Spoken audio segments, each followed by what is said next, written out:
Oke. Ya baik, terima kasih rekan-rekan pers.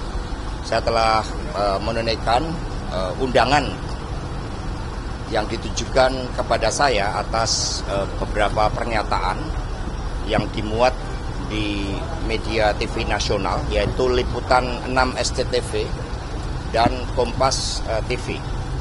Di mana dari pernyataan-pernyataan saya itu kemudian ada yang mengajukan pengajuan ke aparat penegak hukum karena diduga pernyataan saya itu merupakan suatu bentuk penghasutan yang membuat adanya tindak pidana dan juga adanya suatu berita-berita bohong yang diduga kemudian berita bohong itu menciptakan kerusuhan. Padahal sebagai sekjen partai politik, yaitu PDI Perjuangan, kami selalu menyuarakan tertib hukum, membangun budaya hukum. Apalagi kita sebagai negara dengan ideologi Pancasila, di mana falsafah tentang kemanusiaan, tentang keadilan sosial itu mendasari seluruh upaya-upaya di dalam membangun supremasi hukum itu.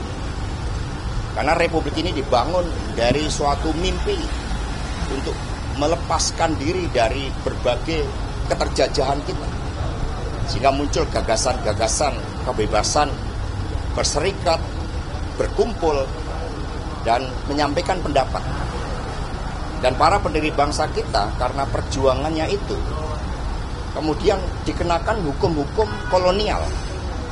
Sehingga seperti Bung Karno, Bung Hatta harus dipenjara, harus dibuang demi cita-cita itu. Karena itulah ketika menjalankan tugas memberikan keterangan, bagi saya sebagai kader partai ini adalah suatu ritual ya, kehidupan politik seorang kader yang harus berani menegakkan hukum, berani menyuarakan kebenaran. Dan legasi yang dibangun oleh Bung Karno, oleh Bu Megawati Soekarno Putri adalah legasi agar rakyat bisa bersuara, bisa menyampaikan pendapatnya. Dan partai politik punya tugas untuk menyerap aspirasi dan menyuarakan pendapatnya itu. Termasuk apa yang terjadi dengan pemilu 2024. Dan itu juga telah dibuktikan oleh para pakar, termasuk adanya dissenting opinion dari 3 hakim MK. Yang semuanya pernyataan-pernyataan saya ini menjadi suatu landasan di dalam proses hukum yang dilakukan di Mahkamah Konstitusi. Sehingga saya memberikan keterangan dengan sebaik-baiknya, dengan sejujur-jujurnya.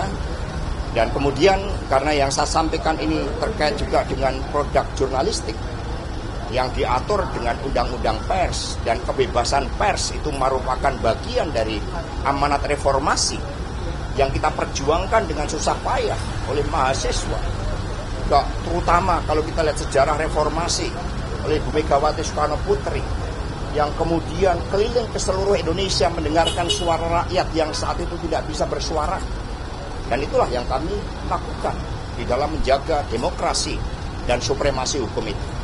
Nah, untuk selanjutnya kepada penasihat hukum saya, baik dari Bung Patra maupun dari Badan Bantuan Hukum dan Advokasi Rakyat, kami persilahkan. Saya juga mengucapkan terima kasih, ini Bung Benny Ramdhani datang, dan juga teman-teman untuk memberikan suatu spirit kepada saya. Silakan. Ini nih dari Anda dulu. Silakan. Maju Pak, maju.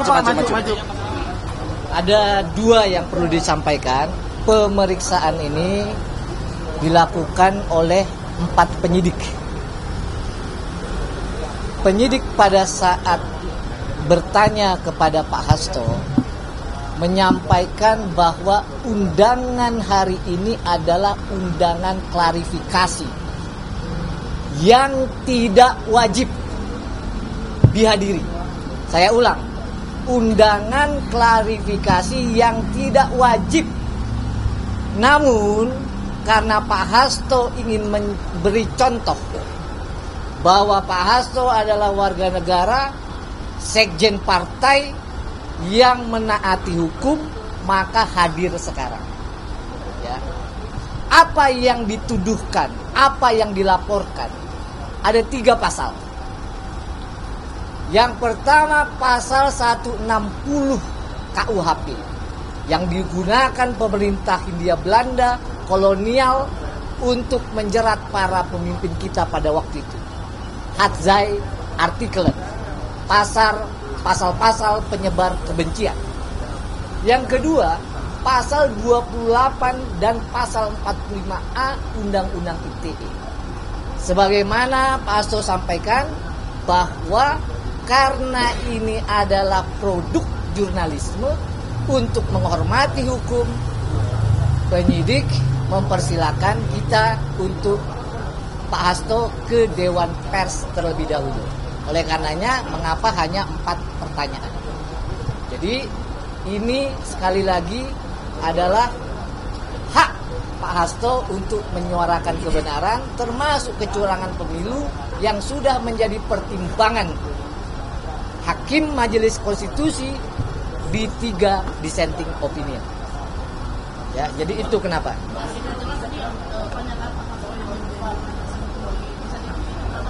Justru itu yang ditanyakan Pak Hasto tadi dalam pemeriksaan.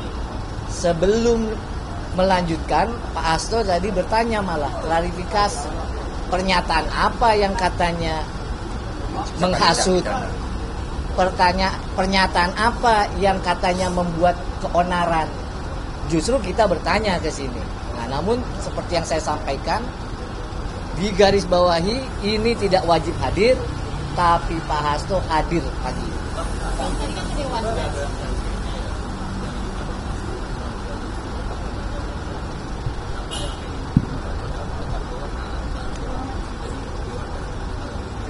Ya itu makanya Pak Hasto sampaikan tadi, ini yang dipermasalahkan pengadu atau pelapor produk jurnalistik, produk teman-teman jurnalis. Mestinya ke Dewan Pers. Bang, justru itu, ini makanya dia klarifikasi. Karena nggak wajib, tapi Pak Hasto sebagai warga negara, sekjen partai yang baik, hadir kan. Bang ada tambahan bang. Itu kan dihentikan dong Mas, kalau misalnya selanjutnya kan diarahkannya ke Dewan Pers. Apa yang sebelumnya atau Oh, kalau itu tanya penyidik.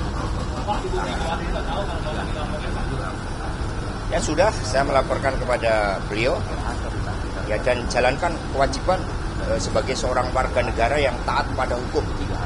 Karena PD Perjuangan selalu mengajarkan kader-kadernya tentang pentingnya supremasi hukum.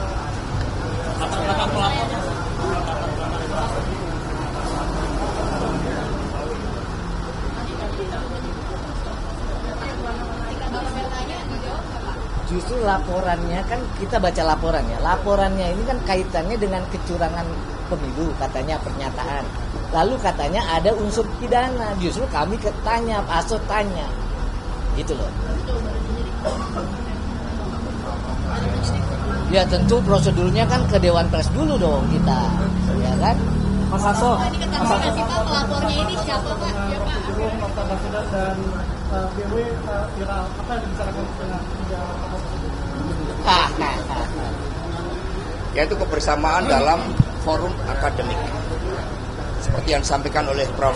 Sulistiowati, ketika politik dan hukum mengalami kebuntuan, maka jalan kebudayaan, jalan intelektual itu kita mencari untuk menguraikan berbagai persoalan-persoalan politik dan hukum itu. Sehingga kami belajar tentang antropologi hukum.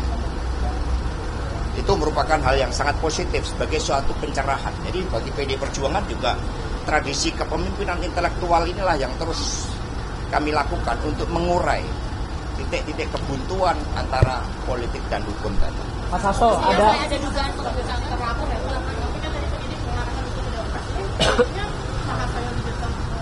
Sebenarnya kami yang mengusulkan ya kepada sebelum permintaan klarifikasi lanjutan, karena ini terkait dengan produk jurnalistik, maka kami juga akan berkonsultasi ke Dewan Pers.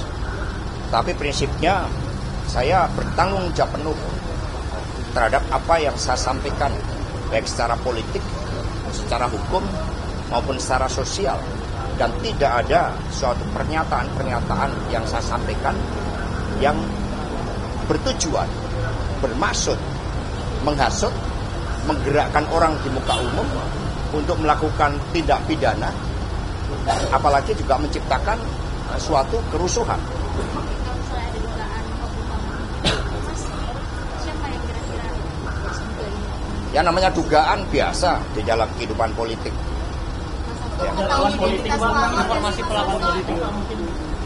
mengetahui identitas Ya itu ada namanya tadi, ada nama yang juga mengajukan persoalan itu dan saya tidak kenal. Tapi saya hadir dan memberikan keterangan sebaik-baiknya, sejujur-jujur. Mas Hasto, ada sanggahan terhadap 3 pasal yang disangkakan, Mas?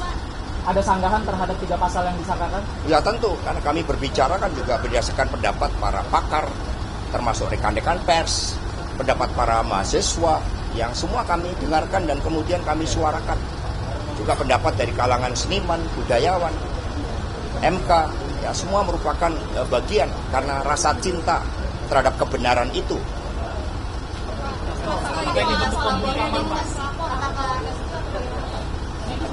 Nggak kenal, saya tidak kenal. Mas, apakah ini bentuk pembukaan dan apakah ini akan laporan ini akan mengubah cara Bapak untuk berpendapat? Buat kami ini bagian dari pendidikan politik dan juga membangun kesadaran hukum. Ini sesuatu, maka kami hadir. Ya terlepas dari apapun motif yang mengadukan saya, tetapi saya hadir memenuhi klarifikasi meskipun itu tidak wajib.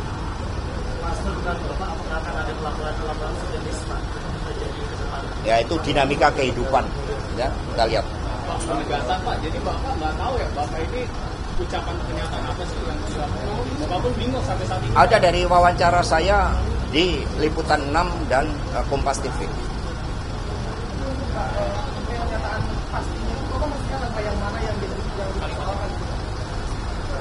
Ya, semua sudah jelas. Maka tadi kami sebutkan itu dari wawancara saya pada tanggal 16 Maret di Liputan 6 SCTV dan kemudian di Kompas TV kalau tidak salah tanggal 26 Maret. Dan kemudian itu dikaitkan ketika ada demo yang terjadi kerusuhan membakar ban, kira-kira seperti itu.